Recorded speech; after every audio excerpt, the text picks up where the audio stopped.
మస్తాన్ సాయితోని రాజ్ తరుణ్ అంటే రాజ్ తరుణ్ ఒక సెలబ్రిటీ, ఒక హీరో.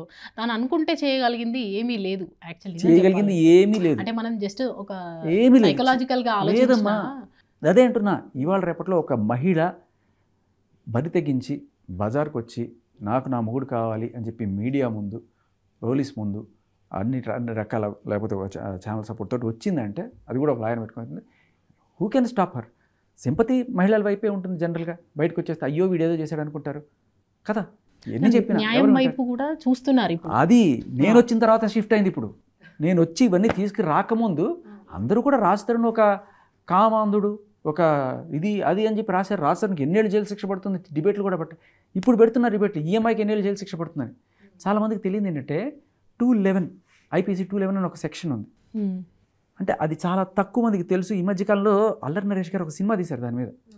ఎవరైతే నీ మీద తప్పుడు కేసులు పెట్టి జైలుకి పంపిస్తారో, జైలు శిక్ష అయిపోయిన తర్వాత పొరపాటున తప్పుడు కేసు పెట్టారని తెలిసి, నీకు తెలుసు నీ మీద తప్పుడు కేసులు పెట్టారని తెలిసినప్పుడు you can take a call. చాలామంది ఎందుకులే బయటపడ్డాం కదా బతుకుదోయుడా అని చెప్పి బతికేస్తారు. వాళ్ళ మీద తిరగబడి 211 పెట్టచ్చు, పెట్టాలి కూడా.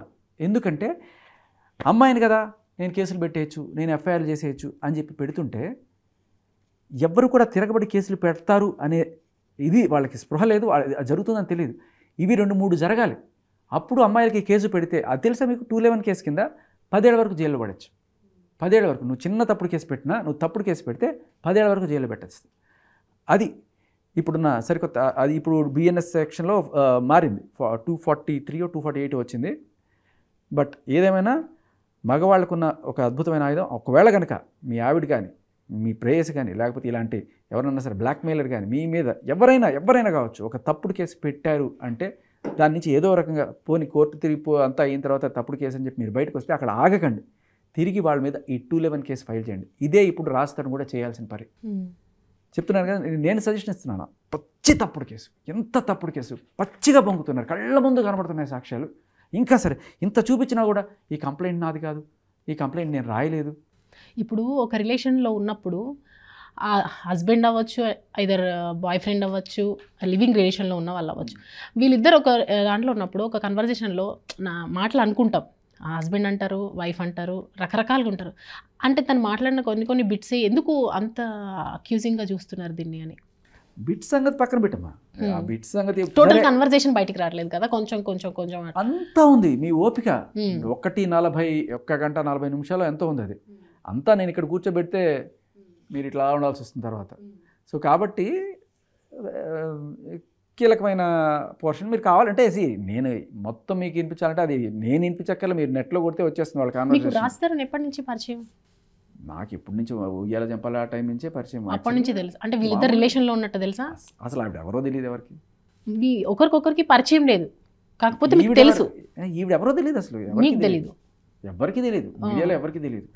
లేదు, నేను రాజ్ తరుణ్తో మీకున్న రిలేషన్ మామూలే, జస్ట్ మీకు నాతో ఉన్న రిలేషనే. ఎట్లా మామూలుగా ఎట్లా మీరు మాట్లాడుతున్నారో నేను రాజ్ తరుణ్తో ఎప్పుడైనా ఇంటర్వ్యూలతో అలా మాట్లాడేవాడిని. ఓకే. అంటే ఎందుకు అంత స్టాండ్ తీసుకోవాలనుకుంటున్నారు ఈ విషయంలో? నేను తీసుకోలేదమ్మా, మీరే ఇప్పుడు ఇది నేను చేస్తున్న యుద్ధం కాదు, మీరు చేస్తున్న యుద్ధం. యూట్యూబ్ ఛానల్స్ అన్నీ కలిపి వీళ్ళు నిజం ఉందని నమ్మి నన్ను పిలిచి చేయిస్తున్న యుద్ధం. దీంట్లో నిజం ఉంది, ఏదో చెప్తున్నాడు ఈ అబ్బాయి, వినాలి మనం తప్పకుండా. ఆఖరికి ఎవరైతే ఈ అమ్మాయికి సపోర్ట్గా వచ్చి అంటున్నారు కాబట్టి నేను అంటున్నా, అంటే మీరు ఎలా దాన్ని జస్టిఫై చేయగలిగారు? సపోర్ట్ మీరు అన్నారు కదా, Raj Tarun is very innocent, ఆయన ఏ తప్పు లేదు. తప్పు అదే అంటున్నా, తప్పు లేదు. ఎందుకంటే అమ్మా ఇప్పుడు మాల్వీతో నిజంగానే ఎఫ్ఐఆర్ ఉందనే అనుకుందాం, ఆవిడ ఆరోపిస్తున్నట్టు. కానీ వన్స్ ఈ అమ్మాయి బ్రేకప్ అయిపోయి వెళ్ళిపోయిన తర్వాత, అంటే ఆ అమ్మాయి కంప్లైంట్ ఇచ్చిన దాని ప్రకారం నేను మాట్లాడుతున్నాను. ఆ అమ్మాయి రాయలేదు అంటుంది ఇప్పుడు, కానీ సంతకం అయితే ఆ అమ్మాయిదే. మరి లండన్లోకి వెళ్ళి చదువుకొని వచ్చావు, నువ్వు అది చదువుకోకుండా సంతకం పెడతావా?